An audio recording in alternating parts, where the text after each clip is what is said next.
उपस्थित पदाधिकारी हैं, जो मंच पर नेतागण हैं, जिन्होंने, जैसे मैंने कहा, हमारा झंडा 20 सालों से उठाकर रखा, उस समय उठाकर रखा जब हम सबसे दुर्बल थे।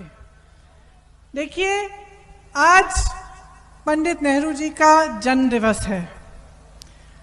आप सबको शायद मालूम होगा कि उन्होंने अपनी किताब भारत एक खोज में भारत माता के बारे में लिखा था।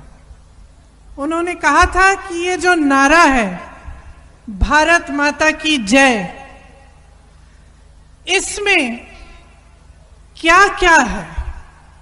इस नारे में किसान की जय है, मजदूर की जय है, दुकानदार की जय है, महिला की जय है, श्रमिक की जय है, सैनिक की जय है। इसमें इस देश के एक एक वासी की जय है। इसी नारे को लेकर गांधी जी, नेहरू जी, सरदार पटेल जी और तमाम स्वतंत्रता सेनानियों ने हमारे देश को आजादी दिलवाई। जिन्होंने खून, पसीना, मेहनत की, जिनकी वजह से हमें आजादी मिली, जिनकी शहादत से मिली, जिन्होंने अपने जीवन के साल, कई साल जेल में गुजारे, उन सब की मेहनत की कमाई से हमें आजादी मिली। इसीलिए नेहरू जी, गांधी जी, इंदिरा गांधी जी, पटेल जी, अंबेडकर जी, तमाम जितने भी स्वतंत्रता सेनानी थे, वे आजादी का मतलब समझते थे, आजादी का आदर करते थे। उन्हें अच्छी तरह मालूम था कि इस आजादी को हासिल करने के लिए कितनी मेहनत करनी पड़ी। आजादी का मतलब ये है कि इस देश में हर जने का अधिकार है, इंसानियत के तौर पर अधिकार है, नैतिक तौर पर अधिकार है, संवैधानिक तौर पर अधिकार है, आर्थिक तौर पर अधिकार है। मैं जब यूपी आई 2 साल पहले, तो आस्ते आस्ते मुझे समझ में आने लगा कि ये जो समझ है आजादी की, ये भाजपा के नेतृत्व में नहीं है। मैं उम्भा गई, अध्यक्ष जी ने सोनभद्र की बात की, वहां पे नरसंहार हुआ था, किसान को मारा गया था, वहां भी आदिवासी थे, पुलिस ने घेरा, जमीन की माफिया ने घेरा, मारा पीटा, 13 लोगों की हत्या हुई। उस समय भाजपा की सरकार ने यह नहीं समझा कि उनके क्या अधिकार थे। उसके बाद कई ऐसे हादसे हुए। उन्नाव में जो हुआ, मैं जब उनके घर गई, उनकी बातें सुनी मैंने, मुझे लगा कि जिसके साथ इतना अत्याचार हुआ है, उनका भी शायद अधिकार ये सरकार नहीं पहचान रही है। एनआरसी, सीए हुआ, हर जगह हम लोग गए, हमने तमाम लोगों से बातचीत की, आंदोलन किया, और यही बात ऊपर आई कि कुछ लोगों के अधिकार इस सरकार के लिए कोई भी मायना नहीं रखते हैं। हाथरस में आपने देखा कि पीड़िता के परिवार के अधिकार को किस तरह से कुचला गया, कि उसके अंतिम संस्कार भी उसके परिवार के सामने नहीं हुए। कुछ ही दिन पहले मैं ललितपुर गई, जहां पे खाद के लिए लाइन में खड़े होते हुए 2 जने मरे। 2 किसान वहां पे खड़े हुए थे, वहीं पे उनका दम टूट गया। और 2 ऐसे किसान थे जो 1-2 दिन के लिए खड़े होते होते उनका मनोबल टूटा और उन्होंने खुद आत्महत्या कर ली। मैं अरुण वाल्मीकि के यहाँ गए, आगरा के हमारे साथी यहाँ हैं, मैं अरुण वाल्मीकि के घर गई, जहां से 18 से 20 उनके परिवार के सदस्यों को उठाकर पुलिस ले गई, पुलिस थाने में 3 दिनों के लिए इस तरह से पीटा कि उसका मैं आपके सामने मैं बता भी नहीं सकती किन लफ्जों में उन्होंने मुझे बताया।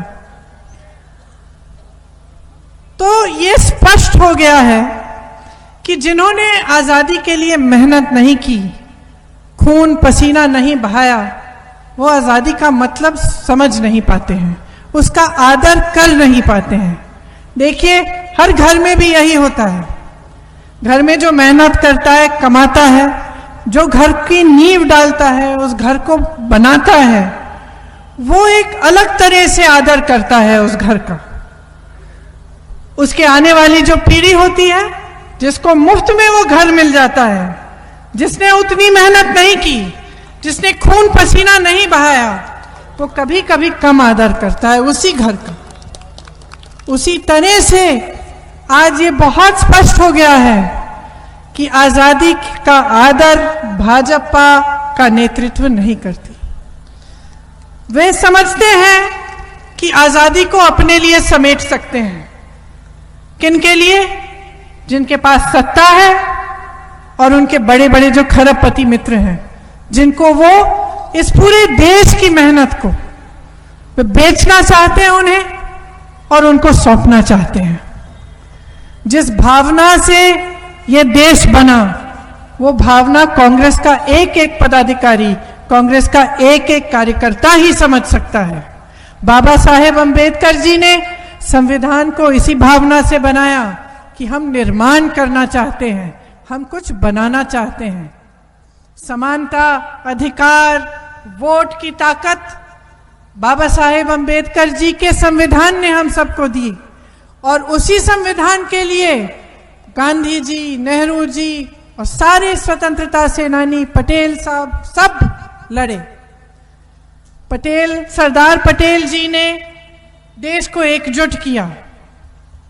पंडित नेहरू जी ने देश को बड़े बड़े उद्योग दिए, बांध दिए, अस्पताल दिए, विश्वविद्यालय दिए, आईआईटी, आईआईएम, परमाणु ऊर्जा, ये सब पंडित नेहरू जी के शासनकाल में देश को मिला। क्यों ये सब कार्य क्यों किए? देश के निर्माण करने के लिए, क्योंकि वे आजादी का आदर करते थे। यहाँ बुलंदशहर में भी इम्यूनोलॉजिकल और बायोलॉजिकल कॉरपोरेशन है, मथुरा में जो रिफाइनरी है, मेरठ में कताई मिल है। इंदिरा जी की हरित क्रांति से जिस तरह से पूरे पश्चिम उत्तर प्रदेश में फसल उगी, पूरा पश्चिम उत्तर प्रदेश लहलहा उठा, ये सब आप सब जानते हैं।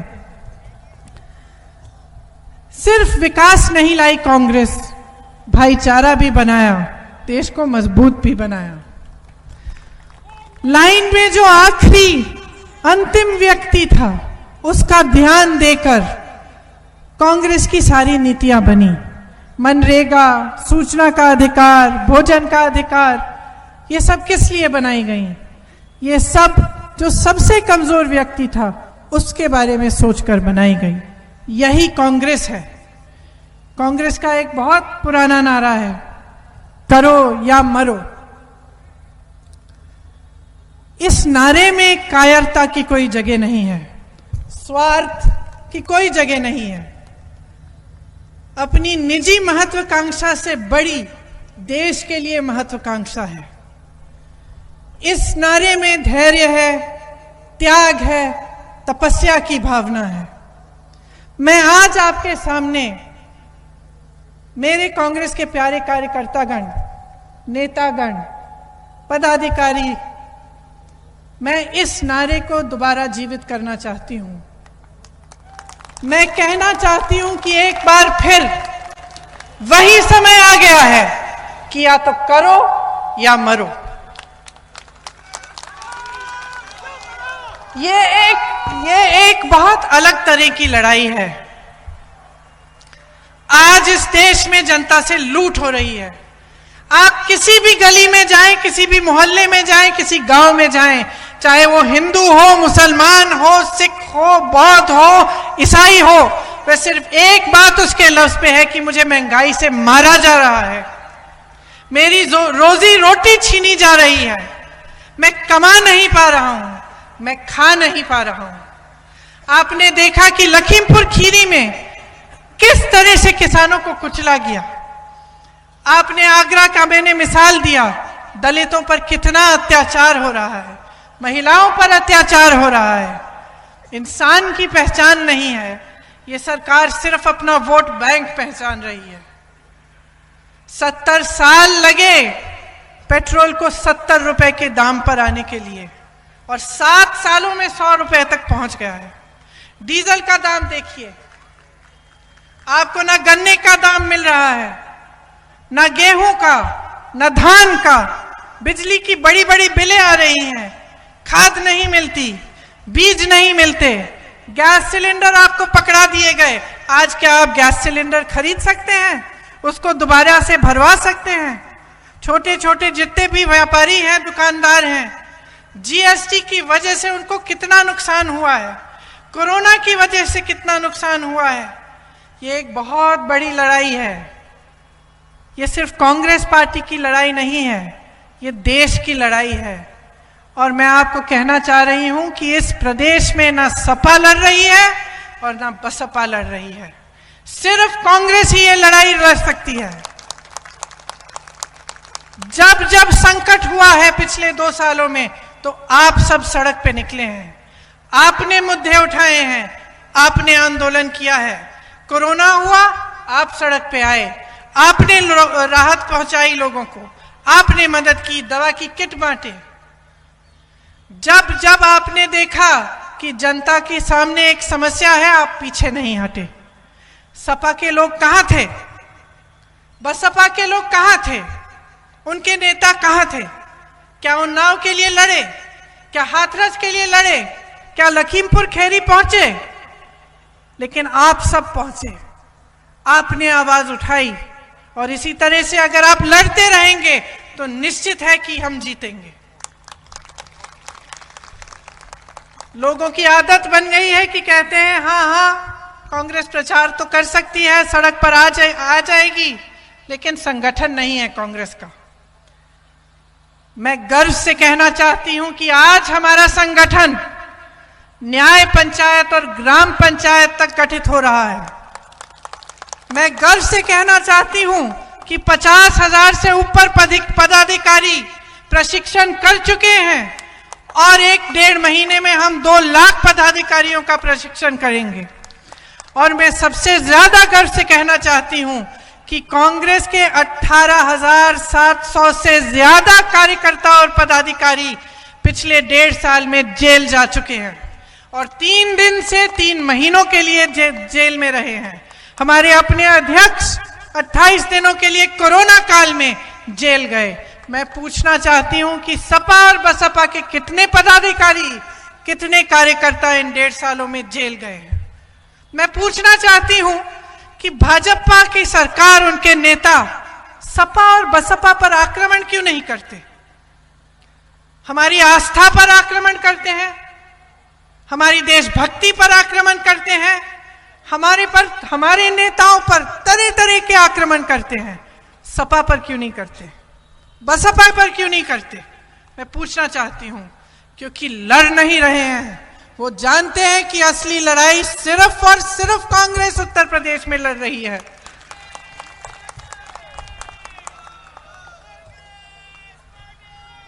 जब मैं आपके बीच आई तो कई लोगों ने कहा कि कुछ भी करिए, इस बार गठबंधन मत करिए।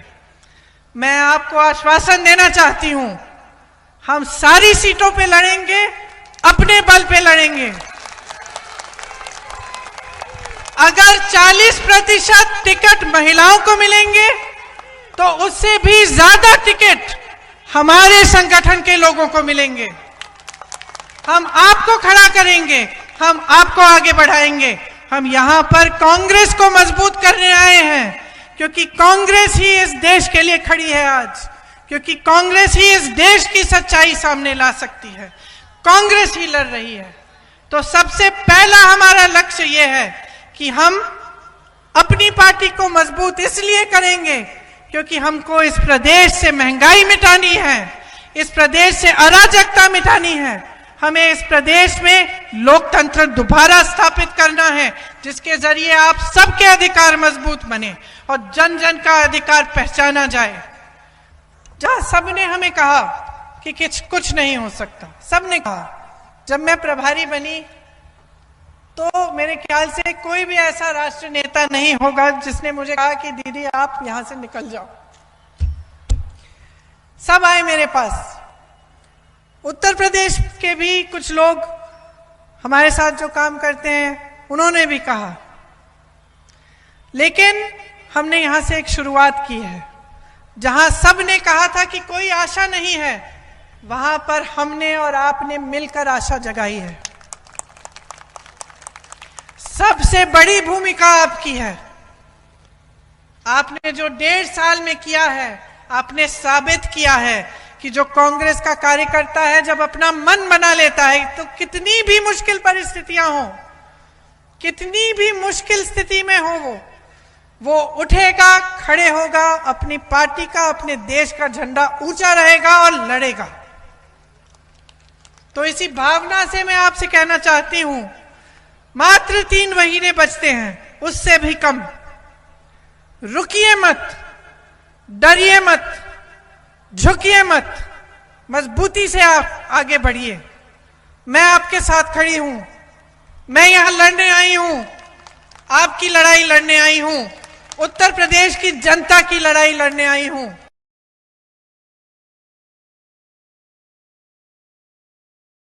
मजदूर की जय है, दुकानदार की जय है, महिला की जय है, श्रमिक की जय है, सैनिक की जय है। इसमें इस देश के एक एक वासी की जय है। इसी नारे को लेकर गांधी जी, नेहरू जी, सरदार पटेल जी और तमाम स्वतंत्रता सेनानियों ने हमारे देश को आजादी दिलवाई। जिन्होंने खून, पसीना, मेहनत की, जिनकी वजह से हमें आजादी मिली, जिनकी शहादत से मिली, जिन्होंने अपने जीवन के साल, कई साल जेल में गुजारे, उन सब की मेहनत की कमाई से हमें आजादी मिली।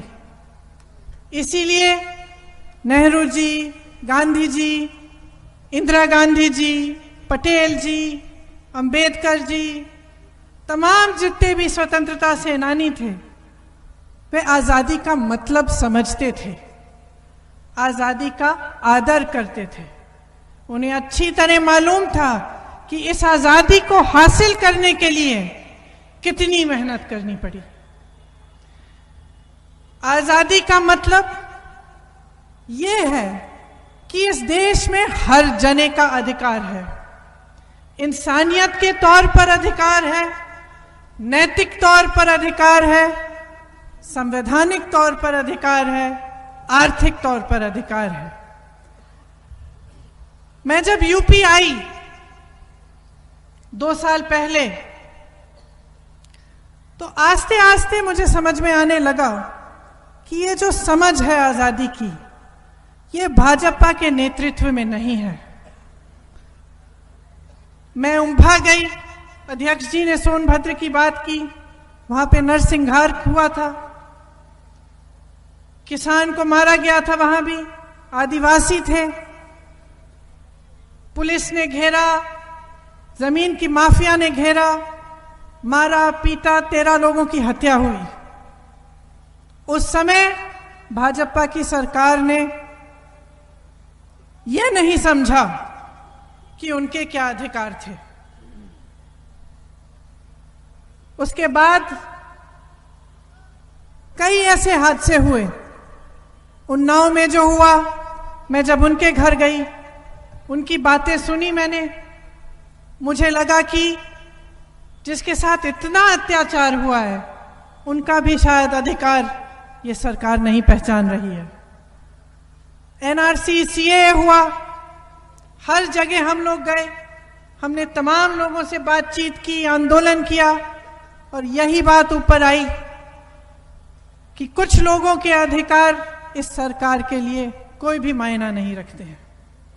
हाथरस में आपने देखा कि पीड़िता के परिवार के अधिकार को किस तरह से कुचला गया, कि उसके अंतिम संस्कार भी उसके परिवार के सामने नहीं हुए।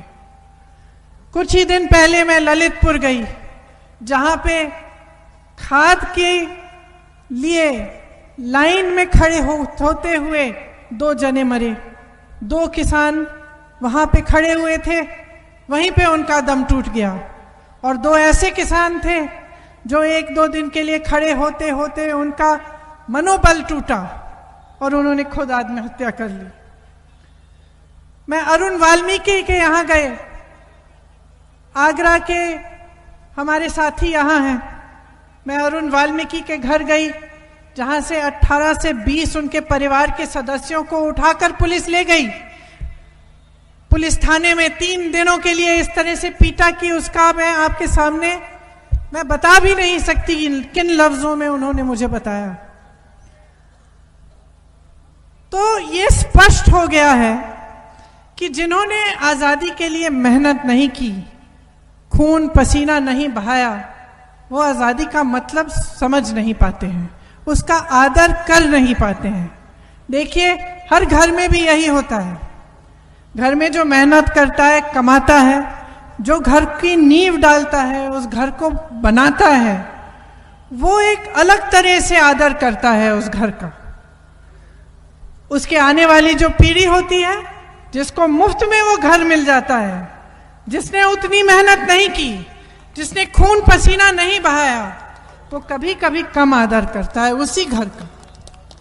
उसी तरह से आज ये बहुत स्पष्ट हो गया है कि आजादी का आदर भाजपा का नेतृत्व नहीं करती।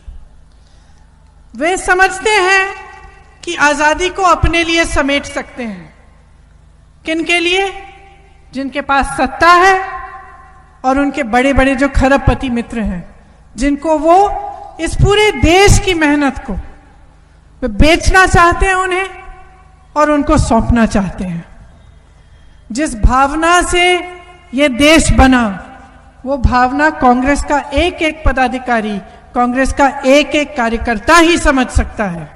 बाबा साहेब अंबेडकर जी ने संविधान को इसी भावना से बनाया कि हम निर्माण करना चाहते हैं, हम कुछ बनाना चाहते हैं।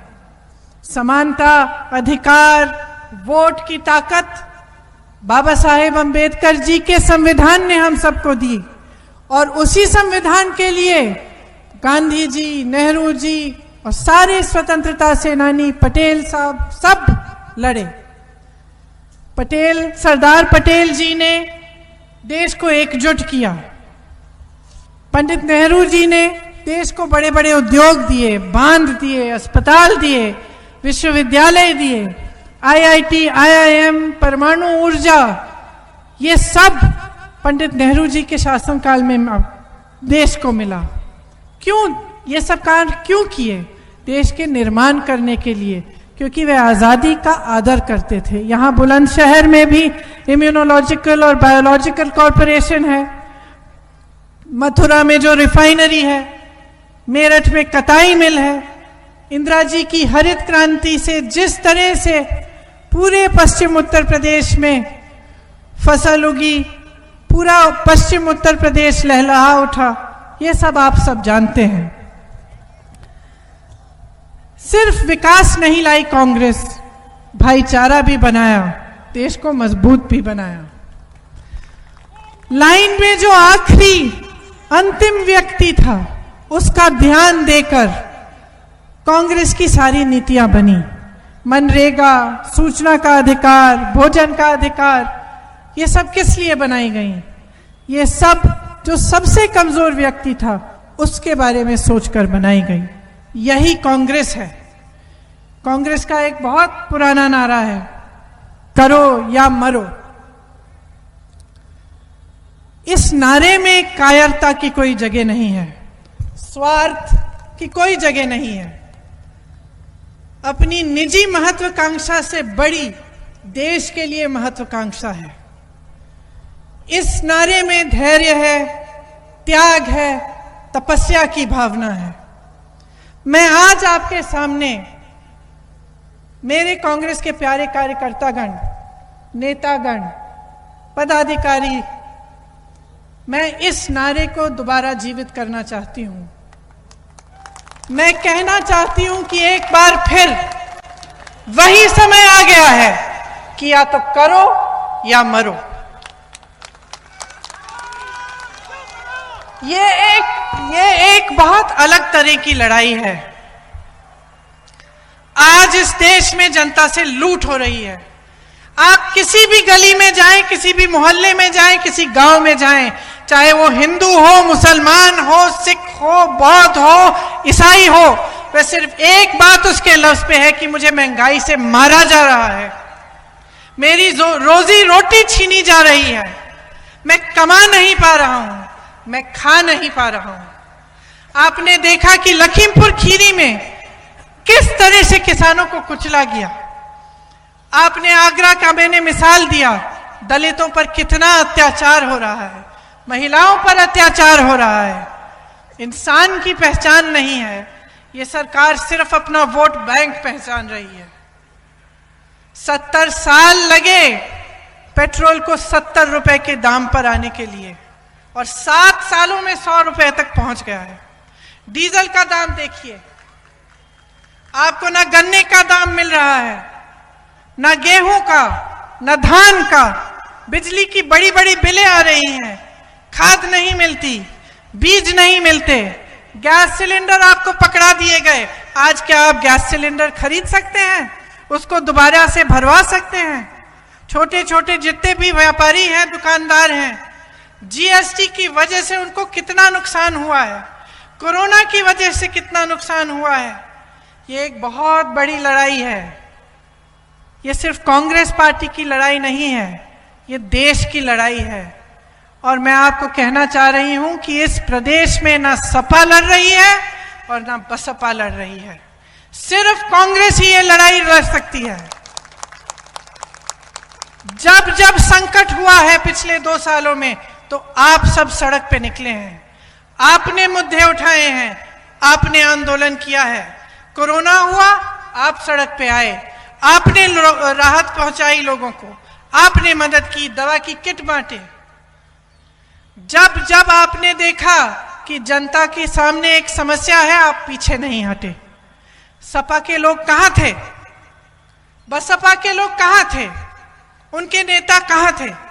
क्या उन्नाव के लिए लड़े? क्या हाथरस के लिए लड़े?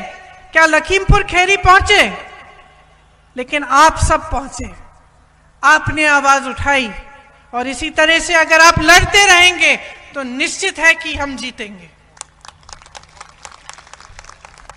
लोगों की आदत बन गई है कि कहते हैं हाँ कांग्रेस प्रचार तो कर सकती है, सड़क पर आ जाएगी, लेकिन संगठन नहीं है कांग्रेस का।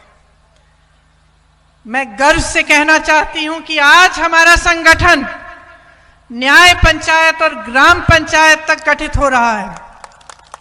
मैं गर्व से कहना चाहती हूं कि 50,000 से ऊपर पदाधिकारी प्रशिक्षण कर चुके हैं और 1-1.5 महीने में हम 2 लाख पदाधिकारियों का प्रशिक्षण करेंगे। और मैं सबसे ज्यादा गर्व से कहना चाहती हूं कि कांग्रेस के 18,700 से ज्यादा कार्यकर्ता और पदाधिकारी पिछले 1.5 साल में जेल जा चुके हैं और 3 दिन से 3 महीनों के लिए जेल में रहे हैं। हमारे अपने अध्यक्ष 28 दिनों के लिए कोरोना काल में जेल गए। मैं पूछना चाहती हूं कि सपा और बसपा के कितने पदाधिकारी, कितने कार्यकर्ता इन 1.5 सालों में जेल गए हैं? मैं पूछना चाहती हूं कि भाजपा की सरकार, उनके नेता सपा और बसपा पर आक्रमण क्यों नहीं करते?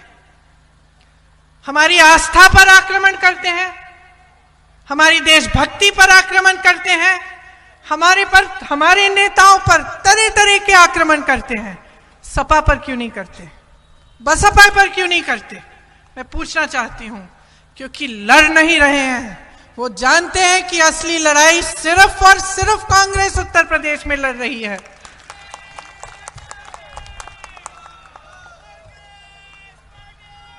जब मैं आपके बीच आई तो कई लोगों ने कहा कि कुछ भी करिए, इस बार गठबंधन मत करिए। मैं आपको आश्वासन देना चाहती हूं, हम सारी सीटों पे लड़ेंगे, अपने बल पे लड़ेंगे। अगर 40% टिकट महिलाओं को मिलेंगे तो उससे भी ज्यादा टिकट हमारे संगठन के लोगों को मिलेंगे। हम आपको खड़ा करेंगे, हम आपको आगे बढ़ाएंगे। हम यहां पर कांग्रेस को मजबूत करने आए हैं, क्योंकि कांग्रेस ही इस देश के लिए खड़ी है आज, क्योंकि कांग्रेस ही इस देश की सच्चाई सामने ला सकती है, कांग्रेस ही लड़ रही है।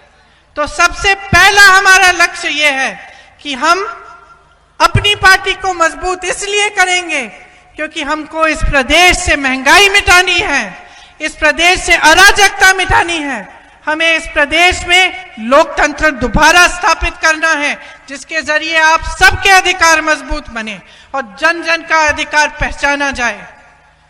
जहां सबने हमें कहा कि कुछ नहीं हो सकता, सबने कहा, जब मैं प्रभारी बनी तो मेरे ख्याल से कोई भी ऐसा राष्ट्र नेता नहीं होगा जिसने मुझे कहा कि दीदी आप यहां से निकल जाओ।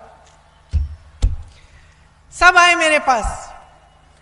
उत्तर प्रदेश के भी कुछ लोग हमारे साथ जो काम करते हैं उन्होंने भी कहा, लेकिन हमने यहां से एक शुरुआत की है।